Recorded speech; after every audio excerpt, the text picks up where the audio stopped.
Sí, a mí empezó. Dale. Bueno, ¿qué tal? Buenos días. Soy Emilia Martínez, de Oncoimágenes del Hospital Alemán. Hoy les voy a dar la charla del rol de las imágenes en la evaluación del cáncer de endometrio. No tengo conflictos de interés. Como objetivos de la charla van a ser describir la utilidad de las imágenes en la estadificación y el seguimiento del cáncer de endometrio, repasar las indicaciones y los protocolos dirigidos de estudios, demostrar los hallazgos de relevancia en la evaluación del cáncer de endometrio. El cáncer de endometrio es el segundo tumor ginecológico más frecuente en el mundo, es el quinto cáncer más frecuente en la mujer, se da principalmente en la posmenopausia, aunque un 15% se puede dar en la premenopausia. Como factores de riesgo tiene la nuliparidad, el síndrome de ovario poliquístico, el reemplazo hormonal, la terapia con tamoxifeno. Como manifestación clínica más frecuente es que las pacientes se presentan con sangrado uterino anormal. Bueno, tenemos la estadificación del cáncer de endometrio según la clasificación de FIGO, que se actualizó en 2023, dando una mayor precisión en la estadificación, ya que correlacionan los hallazgos anatómicos y variables histológicas y moleculares. Por un lado, divide los grados histológicos en no agresivos, siendo los adenocarcinomas endometrioides grado 1 y 2, y en agresivos, siendo los no endometrioides y los endometrioides grado 3, y luego los divide según los subtipos moleculares, que dependiendo qué mutación presentan, tiene distintos factores pronósticos. Esto se va a correlacionar con el grado de extensión anatómica que tiene el tumor.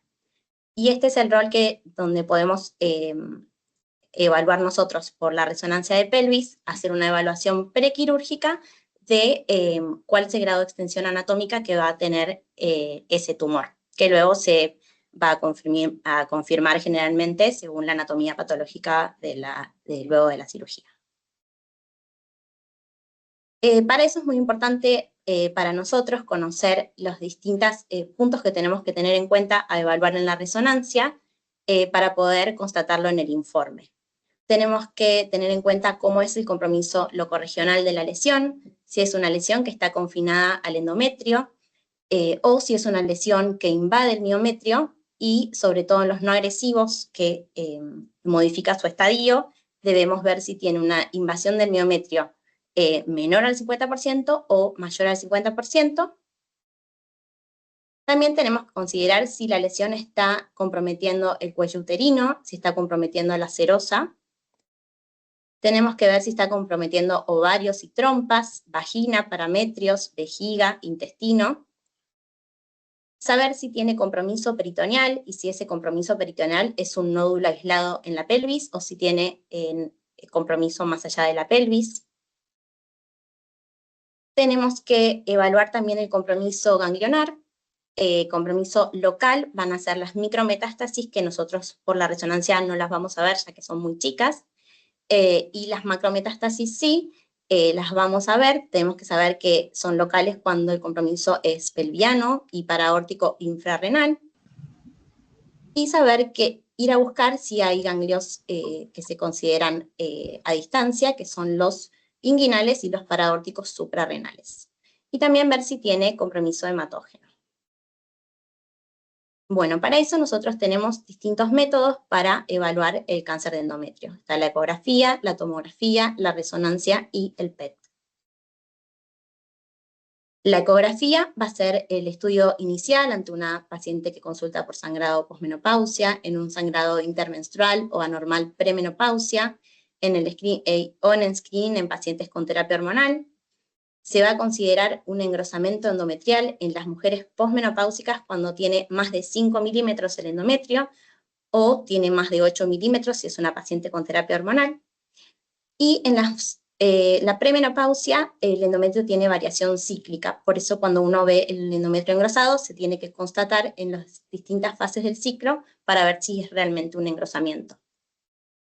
La ecografía en el cáncer de endometrio nos puede ayudar a aproximar al tamaño del tumor, la localización y el grado de invasión.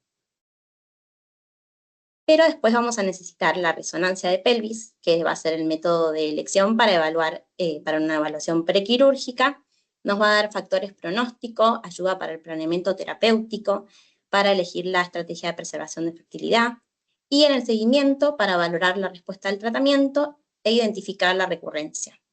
Se puede identificar por resonancia pacientes que tienen bajo riesgo, que se consideran aquellos que tienen una invasión miometral menor al 50% y un tumor de menos de 2 centímetros en pacientes que tienen histología bien o moderadamente diferenciada.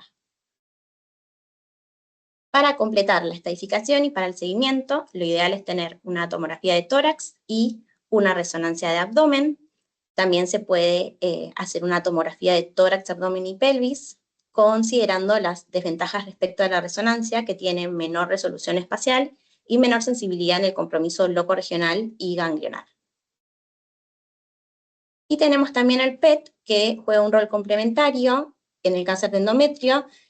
Nos va a ayudar sobre todo en los de alto riesgo, en estadios avanzados, en aquellos que tienen compromiso ganglionar, en casos de recurrencia, metástasis a distancia. Nos va a brindar un factor pronóstico que es el metabolismo. Cuanto más SV veamos en la lesión, mayor probabilidad es de que tenga un compromiso ganglionar. Y como desventajas del PET, va a tener menor resolución espacial, ya que es por tomografía, respecto a la resonancia, digamos, tiene menor resolución. El endometrio tiene un metabolismo propio que va a dificultar la valoración respecto al tumor, y hay lesiones que son mucinosas o necróticas que tienen poco metabolismo. Bueno, para empezar a ver la resonancia, hago un repaso de la anatomía normal de la resonancia. Nosotros hablamos de hiperintenso cuando es algo blanco, hipointenso cuando es negro, y de señal intermedia cuando es gris, entre los dos. Podemos ver en este corte, que es el T2 sagital, que es el que más delimitación anatómica tenemos. Podemos ver el útero, que está en anteversoflexión.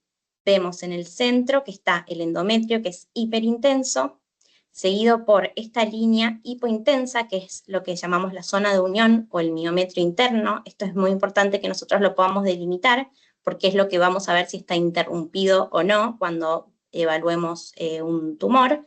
Y esto se continúa con el estroma cervical siendo hipointenso. Acá está el cuello uterino. Después por fuera se sigue por el miometrio externo, que es de señal intermedia, gris, y por fuera podemos ver bien finito, hipointenso, la serosa uterina, que esto también es lo que tenemos que ir viendo, qué capas están respetadas o cuáles están interrumpidas. Y vamos a hacer un T2 axial, donde podemos constatar bien cada una de las capas, el endometrio, la zona de unión, el miometrio y por fuera la serosa hipointensa. El protocolo de resonancia, lo ideal es que el paciente esté en ayuno de 4 a 6 horas, que orine 30 minutos antes para que la vejiga no esté ni muy distendida ni muy vacía. Administrar gel vaginal para poder distender las paredes de la vagina y ver si están comprometidas. Administrar un antiespasmódico para evitar los artificios que se pueden hacer por la peristalsis intestinal. Y se debe realizar en un resonador que sea de al menos 1.5 Tesla. Entonces, las secuencias que vamos a tener van a ser las T2, que son las que les mostré recién, que son las más anatómicas. Se hace primero un sagital, y en base al sagital vamos a orientar un axial, que lo orientamos así, bien axial al endometrio, lo vemos desplegado acá, bien en axial para ver todas las capas, y también hacemos un coronal oblicuo, y podemos ver bien desplegado todo el endometrio en coronal. Por otro lado, vamos a tener la secuencia de difusión, que es un mapa que nos va a hablar de celularidad, de un tumor que es sólido. Lo que vamos a ver nosotros, tenemos la secuencia de difusión y el ADC. En la difusión, cuando tenemos una lesión, vamos a ver que algo brilla, es hiperintenso, y en el ADC es hipointenso o cae su señal, y cuando pasa eso hablamos de restricción a la difusión. Después vamos a tener la adquisición dinámica post-contraste. En algunas guías es opcional, pero se considera que es fundamental para poder determinar la invasión de miometrial superficial en las etapas tempranas y para poder delimitar las profundas en la etapa de equilibrio. podemos ver, acá está el T2 que vimos antes, que es más anatómico, y acá está el T1 FATSAT, que es el que hacemos para ver el realce post-contraste. Esta es la fase precontraste, que podemos ver que no se delimitan bien las estructuras. En la etapa más temprana se puede ver muy tenue, pero tenemos la zona de unión que tiene mayor realce que el resto del miometrio. Eso nos ayuda para después evaluar si está interrumpida o no. Y mientras va avanzando el realce, se va pintando todo el miometrio y podemos usar la más tardía para evaluar cuánto está invadiendo del miometrio. Lo que vamos a tener en cuenta entonces en la resonancia es el tamaño del tumor, si está invadiendo el miometrio y cuánto está invadiendo, si está invadiendo el cuello cervical, el compromiso extrauterino, el compromiso ganglionar y el compromiso de órganos a distancia. Para empezar con el tamaño, la medida se va a hacer en el T2 axial. Como dijimos, si es más de 20 milímetros es un factor de mayor agresividad. A mayor tamaño, mayor probabilidad de que tenga invasión miometrial y compromiso linfovascular. Vemos como ejemplo este caso, que era un carcinoma endometrioide grado 2. Podemos ver en el T2 sagital, este útero que está en retroversoflexión, este endometrio que está interrumpido por esta lesión, que es de señal intermedia en T2, y en el axial lo vamos a medir, y mide 24 milímetros, y vemos abajo cómo esta lesión brilla en la difusión, cae en el ADC, es decir, restringe en difusión, y post-contraste es una lesión hipovascular. La vemos más oscura respecto al miometrio. Después vamos a evaluar la invasión miometrial. Se considera que es una invasión superficial si es menor al 50% y profunda si es mayor al 50%. A las profundas tienen mayor probabilidad de invasión linfovascular, que tiene un correlato directo con el grado de tumor, el riesgo de compromiso ganglionar y el riesgo de recaída. Para evaluar entonces la invasión miometrial, vamos a considerar en el T2 poder delimitar esa zona de unión y ver si está interrumpida esa línea hipointensa. Y en las adquisiciones post-contraste vamos a ver en la fase temprana valorar si tiene invasión superficial y en las fases tardías o de equilibrio ver si tiene invasión profunda. Bien, acá puse dos ejemplos. El de arriba es un carcinoma endometrioide grado 1 que tenía menos del 50% de invasión del miometrio. Podemos ver en este T2 sagital el endometrio que es hiperintenso y vemos que acá está interrumpido por esta lesión de señal intermedia gris en T2 y la línea que es la zona de unión que la vemos acá respetada, negra, acá ya no la podemos delimitar más. Constatamos estos hallazgos en el axial, vemos que la línea negra acá ya se empieza a interrumpir y en el T1 post-contraste en fase temprana podemos ver que esa línea que tiene realce temprano, acá se ve, es muy sutil, pero se ve que está interrumpida. Entonces podemos decir que tiene una invasión, impresiona tener una invasión miometrial que es menor al 50% del miometrio.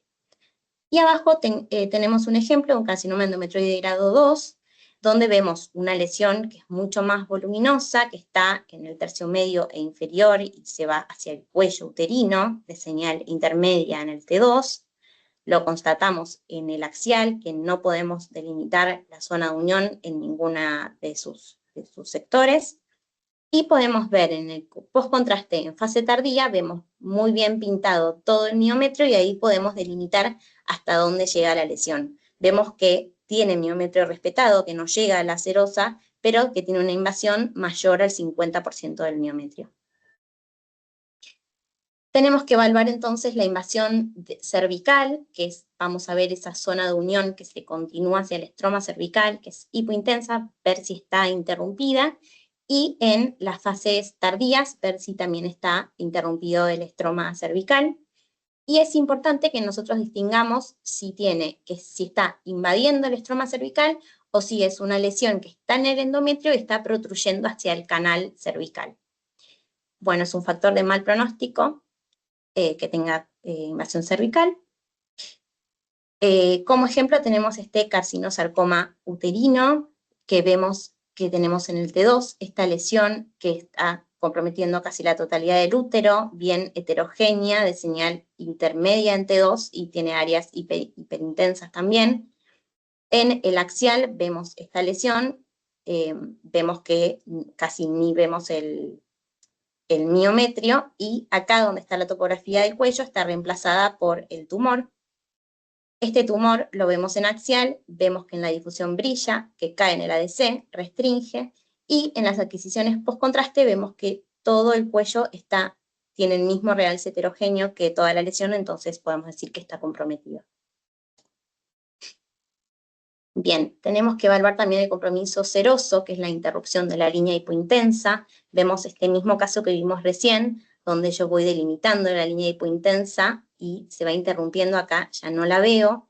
Y en el post-contraste, acá veo que tiene miometrio respetado, cada vez menos, y acá donde está la lesión, veo que va más allá del límite del útero, entonces infiero que está invadiendo y superando la serosa. Vamos a evaluar también si tiene compromiso de vagina y de parametrios. Este mismo caso que venimos viendo, lo vemos acá, está el útero, y acá vemos los parametrios.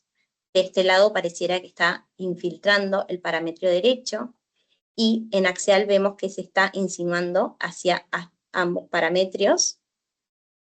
Tenemos que evaluar si tiene compromiso de recto, compromiso de vejiga. Y vamos a pasar al compromiso ganglionar. Es un importante factor pronóstico el compromiso ganglionar. Se puede considerar comprometidos los ganglios según su tamaño o su morfología. En tamaño son ganglios que son mayores a 8 milímetros en pelvis o mayores a 10 milímetros en abdomen. Y según morfología pueden ser ganglios que no son muy grandes, pero tienen contornos irregulares, señal heterogénea, señal similar a la del tumor primario, son redondeados, necróticos o agrupados.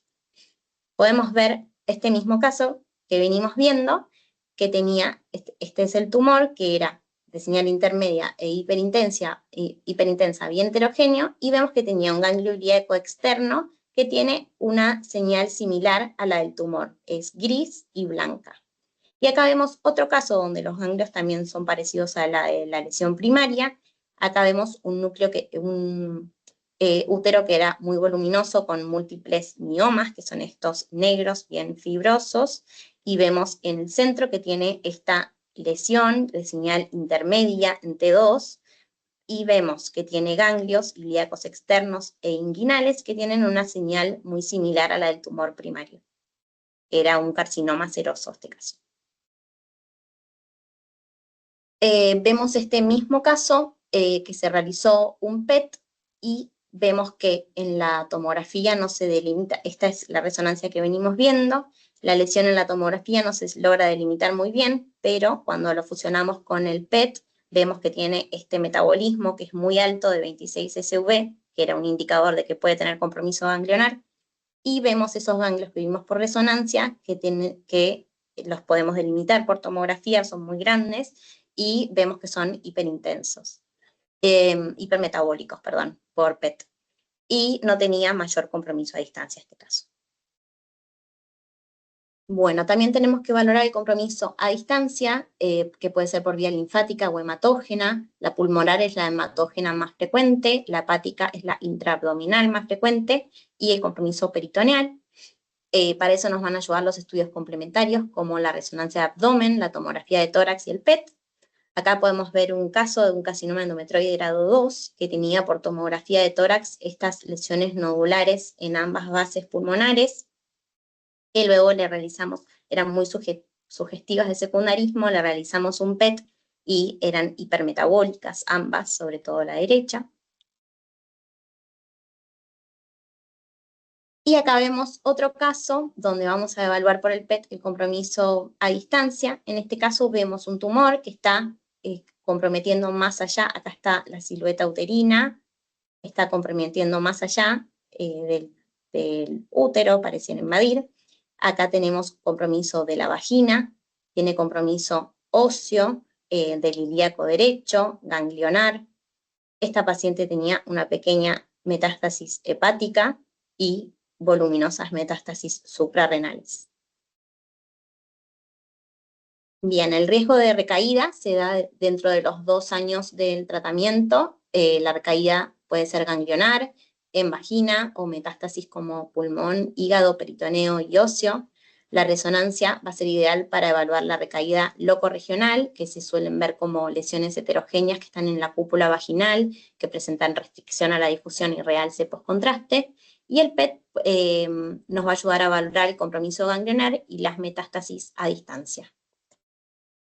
Bueno, para eso les voy a mostrar un caso que, para terminar, es una mujer de 74 años que tuvo una anexohisterectomía total de un carcinoma seroso de endometrio que infiltraba cervix con ganglios negativos, hizo adyuvancia y luego de 1 año y 9 meses tuvo una recaída en vagina.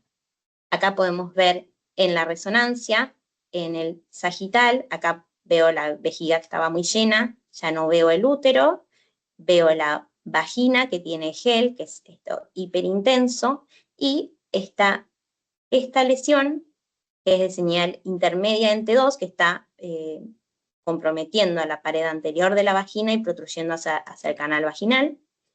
Lo veo en el axial, que tiene la pared anterior, que es a expensas de la pared anterior de la vagina. Esta lesión es hiper en la difu, cae en el ADC, es decir, restringe, y tiene realce postcontraste. Esta misma paciente, esta es la resonancia que vimos recién, se le realiza un PET para ver si tiene mayor compromiso y vemos en la tomo, es más difícil de delimitar la lesión, vemos que es hipermetabólica y en el axial vemos que es hipermetabólica y no tenía compromiso a distancia, era solo la recaída en vagina.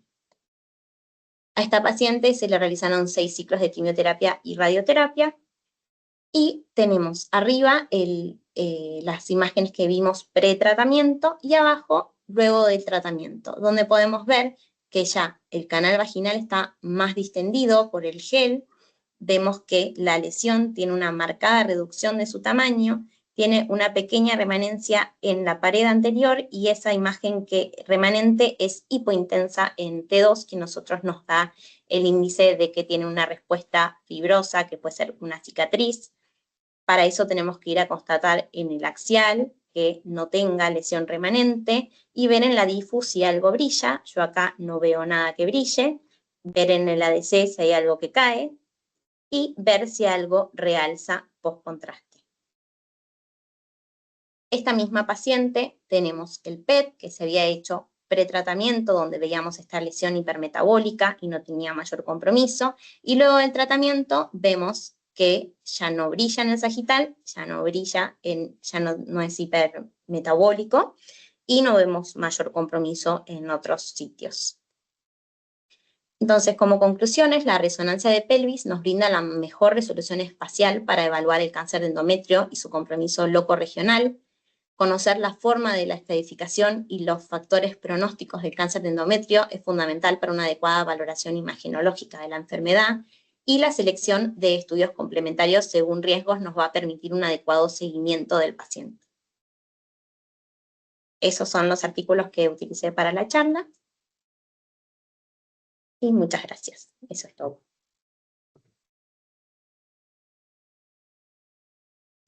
Gracias, Emi, muy buena la clase. Me alegro. No sé si alguien quiere decir algún comentario.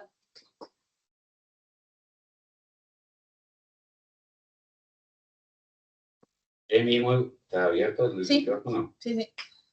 Emi, muy buena. Te hago una pregunta cuando hablaste, obviamente, para cáncer de endometrio es la resonancia la que... hacer hincapié en que no solamente hacer la ecografía, sino hacer estudios de extensión eventual. Vos explicaste muy bien todo el compromiso extrauterino y ganglionar, pero mayoritariamente el cáncer de endometrio va a ser estadio inicial. Ahora te hago una pregunta. Viste que vos hablaste también, sumado a eso, la ecografía transvaginal, y ya sabemos bien que el espesor endometrial para nosotros y lo que está descrito es muy difícil hablar de espesor endometrial solo sin sintomatología, ¿no? Como patognomónico de cáncer de endometrio. Ahí no escuché bien en cuanto al espesor endometrial que habías dicho bien. El espesor endometrial por ecografía. Sí. Sí, se considera engrosado en posmenopausia si es mayor a 5, salvo que esté con tratamiento hormonal y es mayor a 8. Y después en la premenopausia nosotros podemos ver, a veces lo vemos engrosado, pero depende del ciclo, entonces esos valores los tenemos que ir constatando que sea un engrosamiento que se mantiene en las distintas fases del ciclo, para decir que está engrosado. Ahí, bueno, la mayor discusión nuestra es, obviamente, la pre es más difícil, pero la posmenopáusica, el punto de corte a veces de 5 puede hacer, primero, la primera pregunta que todos nos hacemos es ¿por qué le estamos pidiendo una ecografía transvaginal a una paciente que no tiene síntomas? De ahí, ese es el problema. Si pedir la ecografía transvaginal como método de screening en el cual no tiene evidencia, o pedirla solo en la paciente que tiene síntomas. Obviamente, el más asociado a un cáncer de endometrio va a ser el sangrado uterino normal. Pero bueno, está muy bueno ese punto de corte que vos ponés, pero muchas veces puede generar problemas hasta médico-legales en base a que a mí no me pidió doctor la ecografía transvaginal y después consulté con un cáncer de endometrio avanzado porque tenía sangrado. Y hacer hincapié en que no es evitable el diagnóstico o no es más precoz el diagnóstico por hacer una eco con un endometrio 6, 7 en pacientes asintomáticos. No sé qué opina Tommy, qué opinan los que están todos acá. Opino lo mismo. Yo tengo una pregunta, Emi. Acá Tommy está hablando, pero no me ves. Me gustó mucho la clase, muy buena, muy prolija. ¿Qué patología benigna uterina es la que más te complica para marcar el compromiso miometrial? Que nosotros. Ahí se me tildó justo. No sé si. Queda buenísimo. Ahí está. Ahí está. Se tildó justo en la pregunta. No escuché la pregunta. Justo cuando era demasiada información. No. ¿Qué patología benigna es la que más te complica para valorar la infiltración miometrial? En donde nosotros como médicos tratantes decimos, bueno, che, la mina tenía adenomiosis o miomas, donde el informe puede ser más, no tan fidedigno. La adenomiosis es más difícil de limitar el grado de invasión hacia el miometrio, porque tenemos toda la zona de unión reemplazada. Eso dificulta. Los miomas, no tan, dependiendo por ahí la localización. Okay. Pero, o sea, sí, siempre hay que, la resonancia tiene sus distintas secuencias que nos ayuda a poder identificar si es una lesión que tiene un comportamiento más agresivo o si no, poder diferenciarla, poder distinguirlas de patología benigna de maligna. Perfecto, gracias. ¿Alguien quiere decir qué hora que te veo ahí conectado? ¿Cómo? Hola, ¿qué tal? Bueno, Gracias, Emi, gracias a todos. Gracias, Emi, por la clase, muy linda. Sí, un poco continuando con tu comentario, Fede, que digamos, por lo menos en mi ámbito es un problema, digamos, de todos los días, que vengan pacientes derivadas para que le haga una histeroscopía, porque le pidieron una ecografía, hablo de paciente posmenopáusica, asintomática, con una ecografía con un endometrio engrosado, ¿no? Que, bueno, también muchas veces explicarle que hay que controlarla, que está asintomática, y que si me hubiera venido a mi consulta, yo nunca le hubiera pedido una ecografía de control, y a lo mejor no estaría en esa situación. Y por otro lado, bueno, lo importante que es, digamos, la toma dinámica cuando uno va a hacer o va a decidir un tratamiento de conservación de la fertilidad en cáncer de endometrio, que vos lo aclaraste muy bien y es muy importante, Emi. Esa es mi comentario. Bien, ahora, y Emi, te hago una pregunta. Si yo tengo una res abdomen y pelvis que tiene enfermedad diseminada, obviamente, digo, bueno, voy a ver si esta paciente es plausible de hacer una citorreducción o no, le hago una laparoexploradora. ¿En qué paciente vos le indicarías el PET? Una muy buena resonancia, ¿sí? Y tiene un atomo de tórax. Es decir, la paciente viene estudiada un atomo de tórax, que es una enfermedad, y una enfermedad abdominal pelviana, y el imagenólogo te informa bastante preciso la enfermedad. ¿Le pedirías? ¿No le pedirías un PET? ¿Es necesario o no es necesario? Yo creería que en principio si está bien evaluado tórax, abdomen y pelvis y no hay ningún hallazgo dudoso o que genere como algún conflicto de diagnóstico, en principio no se pediría el PET. Es más para o aclarar dudas o si vemos que ya es un tumor que tiene mucho compromiso y poder descartar, por ejemplo, que tenga compromiso óseo, pero ya por la tomografía y por la resonancia, ya vamos a tener indicadores de que pueda tener ese compromiso. Así que más que nada el PET sería más en los casos con dudas diagnósticas. Lo uso mucho. Ok, y en esa, acá Tommy hizo un comentario que está bueno, en esa paciente que por ahí no vino, no fue operada, nada, y se le hizo, no se va a indicar una cirugía, si eventualmente va a ir a quimioterapia de primera línea, es decir, no adyuvante, si le pediríamos un PET para ver respuesta posterior, o con la resonancia suficiente. Con la resonancia, o sea, estamos hablando de una paciente avanzada. Sí. Yo creería que en principio con la resonancia se ve bien. Si podemos evaluar bien la lesión, el compromiso a distancia, podemos evaluar la respuesta por resonancia y por tomografía de tórax. Vale.